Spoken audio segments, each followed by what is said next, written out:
नमस्कार। आज बात करेंगे मनोविज्ञान में एक चैप्टर है सीखना। तो आज हमारी जो चर्चा होगी उस मनोविज्ञान की चैप्टर सीखना पे होगी, जहाँ पे हम यह देखेंगे कि सीखना किसे कहते हैं, सीखना कैसे आती है, बच्चे सीखते कैसे हैं और सीखने की परिभाषा क्या हो सकती है। वैसे तो मनोविज्ञान में मनोवैज्ञानिकों ने सीखने की कई परिभाषा दी है और कई मनोवैज्ञानिकों ने इसके बारे में कई सारी बातें कही हैं। एक ऊटवर्थ है जिन्होंने सीखने की परिभाषा दी है कि सीखना जो है सीखना विकास की एक प्रक्रिया है ना। जो अब बच्चों में शैशवा काल से ही उसमें सीखने की प्रक्रिया शुरू हो जाती है और हम पाते भी हैं कि सीखने में जो है हम समाज में आए दिन प्रतिदिन जीने से लेकर मरने तक कोई ना कोई चीज़ सीखते रहते हैं। तो इसलिए कहा जाता है कि बचपन से लेकर यानी जन्म से लेकर मरने तक हम सीखते रहते हैं।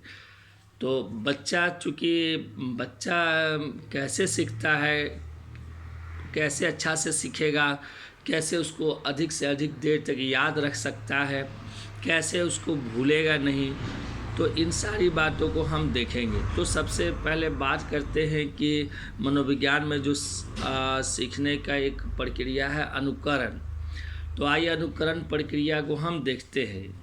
अनुकरण प्रक्रिया के जो प्रतिपादक हैं मनोवैज्ञानिक हैगार्ड साहब ने ये कहा कि अनुकरण द्वारा सीखने की प्रक्रिया शैशवा अवस्था में ही शुरू हो जाती है। तो हैगार्ड साहब एक सुप्रसिद्ध मनोवैज्ञानिक रहे हैं और उन्होंने इसकी परिभाषा ये दी है और ये बात कही है उन्होंने कि शैशवा अवस्था में ही बच्चों में सीखने की प्रक्रिया शुरू हो जाती है। इसके लिए उन्होंने एक प्रयोग भी किया, जहाँ पर उन्होंने एक प्रयोग किया कि एक बंदर को एक रूम में रखकर और पोलोबिल में केला रख देते हैं और उसी में एक स्टिक रख देते हैं और चूँकि बंदर भूखा रहता है और बाहर जो है वो एक दूसरा बंदर बैठा रहता है। तो देखते हैं कि बंदर जो है थोड़ा देर देखता है और उसके बाद में वो बिना इधर उधर किए वो स्टिक वहाँ पे पड़ी रहती है, उस स्टिक से पोलोबिल में से वो केला ले लेता है और वो खा के अपनी भूख मिटा लेता है। जब नेक्स्ट टाइम में जब हैगार्ड साहब ने ये प्रयोग दूसरे बंदर पर किया तो उसने क्या किया कि बिना कुछ किए आराम से वो गया पोलोबिल में से स्टिक के सहायता से वो केला लिया और खा के भूख मिटा लिया। तो इससे यह स्पष्ट हो जाता है कि अनुकरण जो है देख के आता है। इसका यही है कि हम जो देख के सीखते हैं, अनुग्रहण अपने अंदर उतार लेते हैं, तो उसको हम अनुकरण कहते हैं। ये बच्चों में बहुत तेज़ी से होता है। अक्सर बच्चा को आप देखेंगे घर में कि बच्चा जो है लड़का जो है वो बाप का शर्ट पहन लेगा, लड़की जो है वो मम्मी के दुपट्टे से खेलती है। तो इसका कहीं ना कहीं ये पता है कि उसको ये पापा पहनते हैं या मम्मी ये रखती है, तो उसका वो अनुकरण करता है। आप अगर बच्चे को अच्छा बनाना चाहते हैं, अगर चाहते हैं कि हमारा बच्चा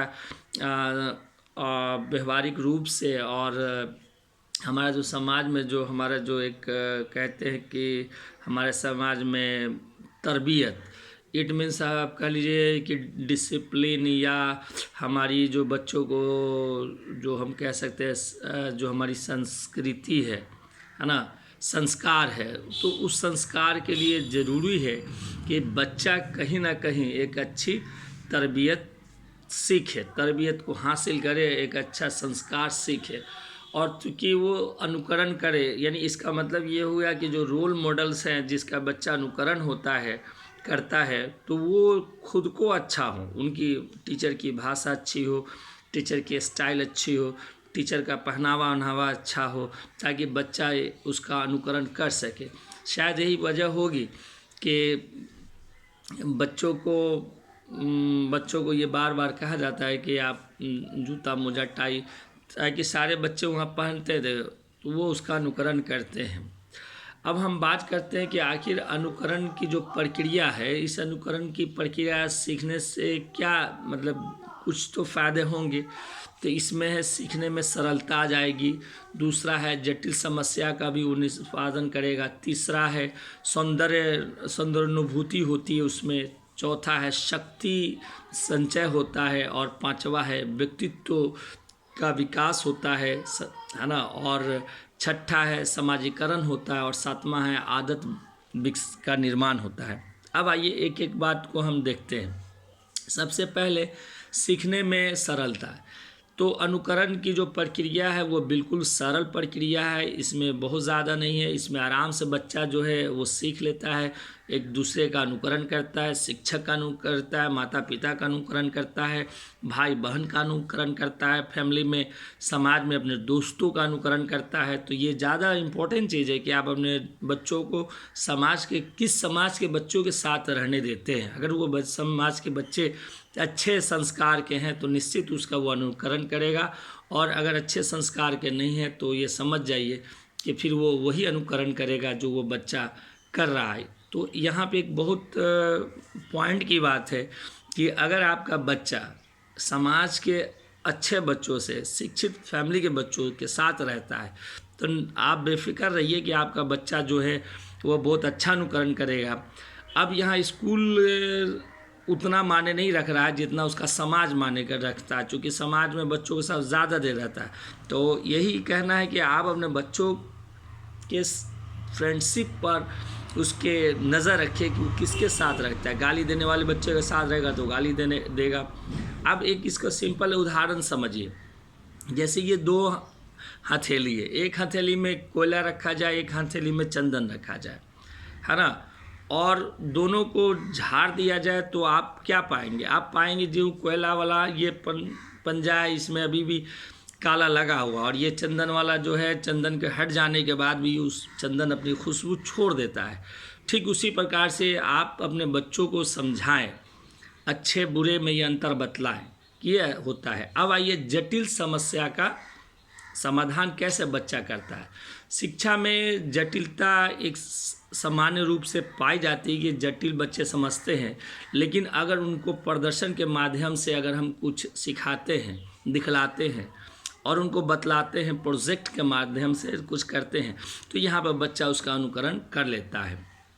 अब है तीसरा सौंदर्यानुभूति। तो आप देखेंगे कि इसमें जो बच्चे जो होते हैं वो सौंदर्य अनुभूति का मतलब हो गया कि कोई संगीत, म्यूज़िक, नृत्य बच्चा देखा, डांस देखा। और आज तो सोशल मीडिया का ज़माना है, अब तो डांसर की ज़रूरत भी नहीं पड़ती। बच्चा खुद मोबाइल से, टीवी से, यूट्यूब से और इंस्टाग्राम से, फेसबुक से वो डांस देख रहे हैं और अनुकरण करके सीख रहे हैं। तो अनुकरण जो है उस सीखने की एक बेहतरीन प्रक्रिया है। उसके बाद में क्या होता है कि इससे इनका सौंदर्यीकरण होता है, इनका विकास होता है। और चौथी है शक्ति का संचय। यहाँ यह देखा जा सकता है कि वह अपने अंदर जो शक्ति रखता है, उस शक्ति का प्रयोग वो अनुकरण करने में लगा देता है और अपने अंदर एक बेहतरीन शक्ति का संचय कर लेता है। और पांचवा है व्यक्तित्व का विकास। विद्यालय में बालक निश्चित ज्ञान को ही पाते हैं। विद्यालय में बच्चे निश्चित ज्ञान को ही प्राप्त करते हैं, जबकि अनुकरण द्वारा वह विभिन्न प्रकार के ज्ञान को भी एकत्रित कर लेता है। तो हम विद्यालय अगर भेज रहे हैं बच्चे को तो देखते हैं कि बच्चा सिलेबस जो है वो देखता है ना, उसी का उसी को पढ़ता है। तो अगर हम व्यक्तित्व को विकास करना चाहते हैं तो उसको बाहरी भी अनुकरण कराना जरूरी है। अब है सामाजिकरण। मैंने पहले भी कहा है कि समाज एक महत्वपूर्ण फैक्टर है बच्चों के विकास में। वो उसी में खेलता है, कूदता है अपने दोस्तों के साथ। तो बच्चे का सामाजिकरण के द्वारा भी बहुत अधिक उसमें अनुकरण होता है। सामाजिकरण के द्वारा वो सीखता है, समझता है और अपने सामाजिकरण का विकास करता है। और सातवां है आदत निर्माण। अब जो बच्चा अनुकरण द्वारा अपने बच्चे जो सीखते हैं, अब चाहे वो अच्छी आदतें हों चाहे वो बुरी आदतें हों, अब उनमें जो है वो जो ग्रहण कर लिया, अनुकरण अपने अंदर जो ले आया, उसी के आधार पर अब अपने धीरे धीरे धीरे धीरे धीरे वो उतार लेता है। तो इस तरह से हमने आज यह देखा कि मनोविज्ञान में बच्चों को सीखने के लिए जो एक तरीका है, एक नियम कहिए कि जो हैगार्ड साहब ने बतलाया, अनुकरण, वास्तविकता यही है कि अगर हम अनुकरण को अपना लें बच्चों को, और हम बच्चे को अच्छे अनुकरण करवाएं, तो निश्चित रूप से बच्चे अच्छे चीज़ का अनुकरण करके एक अच्छा बन सकता है। ज़रूरत है कि हम बच्चों को अच्छे से अच्छे चीज़ का अनुकरण कराएं, ताकि उसमें सीखने में मन लगे, इंटरेस्ट लगे, और वो अच्छा चीज़ सीखे, एक और अच्छा बेहतरीन बच्चा बनने और बेहतरीन पढ़ाई लिखाई सब अच्छे ढंग से वो कर सके। जय हिंद।